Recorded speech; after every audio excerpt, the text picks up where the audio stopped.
Veg momos பண்ண 1 cup கோதுமை மாவு, 1 கப் மைதா மாவு, உப்பு சேர்த்து சப்பாத்தி மாவு பதத்துக்கு பிசைஞ்சு தனியாக எடுத்துக்கலாம்.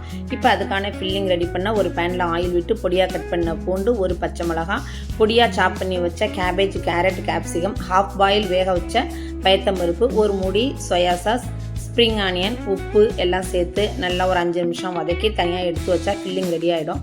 இப்போ நம்ம குட்டி குட்டி பூரியாக எடுத்து வச்ச சப்பாத்தி மாவில் குட்டி குட்டி பூரியாக செஞ்சு உள்ளுக்குள்ள ஃபில்லிங் வச்சு விரும்பின வடிவில் நம்ம என்ன மாதிரி வேணாலும் செஞ்சுக்கலாம். இது மாதிரி செஞ்சு அவிச்சு எடுத்தோம் அப்படின்னாலே மோமோஸ் ரெடி ஆகிடும்.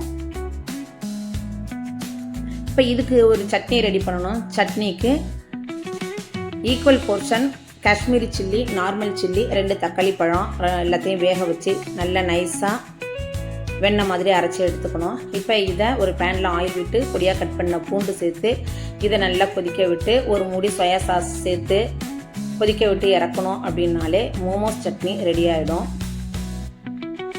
அவ்வளோதான், momos with chutney super combination. இது மாதிரி நீங்கள் செஞ்சு பாருங்கள். செஞ்சு பார்த்துட்டு எப்படி இருக்குங்கிறத கமெண்ட் பண்ணுங்கள். மறக்காமல் சாந்தி சாண்டல் விலாக்ஸை சப்ஸ்கிரைப் பண்ணுங்கள். மோமோஸ் வித் சட்னியோட அல்டிமேட் ஈவினிங் ஸ்நாக்ஸ் ரெடி.